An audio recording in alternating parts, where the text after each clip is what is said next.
Hola y bienvenidos al fragmento de video de TrustyTuber y FlexiTuber. Hoy le mostraremos el esófago, tráquea y garganta y le explicaremos lo que necesita saber acerca de esta anatomía para garantizar la seguridad de la sonda alimentadora.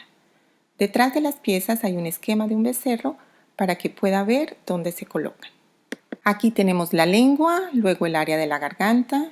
Este suave tubo plegado aquí es el esófago que viaja hasta los estómagos. Justo debajo de esto está la vía respiratoria, un tubo semirrígido de color pálido que se encuentra muy debajo del cuello. La entrada a la vía respiratoria está aquí. Esta es la única entrada y la única vía en que la leche o líquido puede acceder a los pulmones. Afortunadamente para nosotros hay un sistema excelente diseñado aquí para que en un animal consciente sea mucho más fácil el paso de los elementos sólidos al esófago que a la vía respiratoria, ya que es mucho más fácil esquivar el paso de un tubo por la vía respiratoria siempre que trabaje con los reflejos naturales de su becerro. Como puede ver, la vía respiratoria está por debajo del esófago. Así que la manera más fácil de esquivar las vías respiratorias todas juntas es no forzar la nariz del becerro hacia arriba. Si la nariz del becerro es forzada hacia arriba y el tubo forzado hacia abajo, puede encontrar la vía respiratoria. Note incluso, si está apuntando hacia abajo en esta dirección, la vía respiratoria se cerrará automáticamente para esquivar la entrada del tubo y de acuerdo al tamaño y la forma de la punta de la sonda, aún se requiere una fuerza considerable para empujar la sonda a través de esa entrada en la vía respiratoria. Para evitar cualquier riesgo de entrada en la vía respiratoria, nunca force la sonda hacia abajo y nunca empuje con resistencia. Esencialmente, nunca use la fuerza. La sonda alimentadora deberá introducirse en una posición donde la cabeza de su becerro esté cómoda y relajada, como apoyado en una esquina o sentado cómodamente, y use las manos suaves para operar la sonda.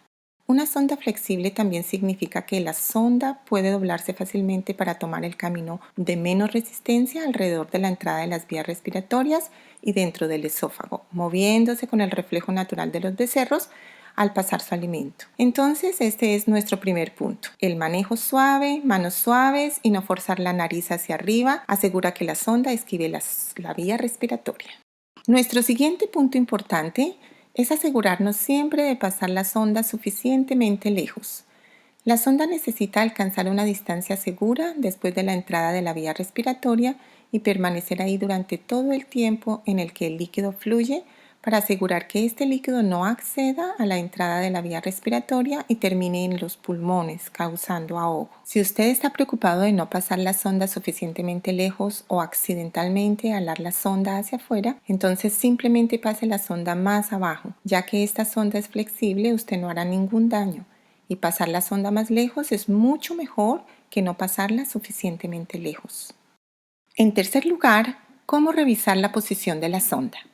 A muchas personas les gusta ser capaces de revisar la posición de la sonda para más tranquilidad.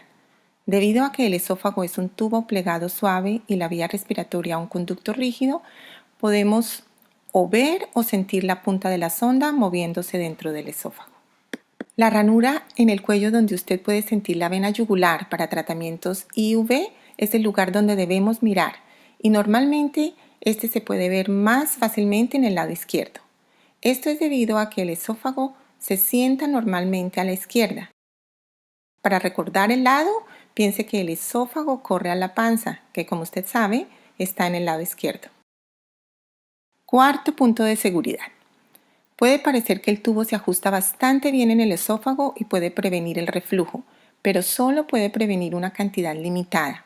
Por lo tanto, es esencial que la cabeza del becerro se mantenga por encima del nivel del estómago para evitar la gravedad, causando que el líquido corra hacia atrás del esófago, donde puede entrar en la vía respiratoria. La posición cómoda normal de la cabeza es una buena posición, ya que el estómago se encuentra debajo del abdomen. Una cabeza abajo cerca de sus rodillas es peligroso, así que no deje caer la cabeza. Si usted es muy bajito, al montar por encima de su becerro puede hacer que éste baje la cabeza, así que es mejor que se mantenga parado al lado de su becerro. El mismo punto se aplica a la sobrealimentación. Si se llena excesivamente el estómago, el líquido hace reflujo hacia el esófago. Si no está seguro, verifique con su veterinario cuánto deberá estar alimentando. ¿Por cuál lado debo pasar el tubo? Es una pregunta común. Como se mencionó, manejar la sonda suavemente y pasarla suavemente dejándola que se acomode al becerro es lo más importante. Pero para responder a la pregunta, si tiene que decidirse por un lado de la boca para deslizar la sonda hacia abajo, sería el lado izquierdo. Como ya se mencionó, el esófago se sienta ligeramente a la izquierda, por lo que el lado izquierdo se considera el mejor lado para pasar la sonda. La entrada de la vía respiratoria está en el medio, así que si usted pasa la sonda a un lado, ayuda a esquivar el centro y por lo tanto la entrada de la vía respiratoria. Pero usted no puede crear un ángulo hacia abajo forzado en donde el paso por la entrada de la vía respiratoria sea un problema. Como se puede ver con la parte superior de la garganta abierta así, la entrada de la vía respiratoria es bastante vertical en lugar de horizontal. Esta es otra razón por la que es mucho más fácil pasar la sonda por el esófago que pasarla por la vía respiratoria. Por último, se puede ver lo delicado que es el tejido asociado. El esófago es delgado y las estructuras alrededor de la garganta son frágiles con suministro sanguíneo limitado y la capacidad de curación bastante pobre. Por esto es importante ser delicado y utilizar equipos suaves, particularmente una sonda flexible que se moverá con el becerro para prevenir el dolor o lesión que retardará la recuperación y el tiempo consecutivo de sus becerros para beber. Para resumir los puntos claves. 1. Evitar la entrada a las vías respiratorias. El manejo suave del becerro de forma que la cabeza esté cómoda y manos suaves en la sonda garantizarán un posicionamiento seguro. Lo más importante es que no force la nariz hacia arriba o la sonda hacia abajo. Aprenda a revisar la posición para mayor seguridad. 2. Pase la sonda lo suficiente y asegúrese de que permanece allí durante la alimentación. 3. Asegúrese de que la cabeza nunca esté por debajo del nivel del estómago.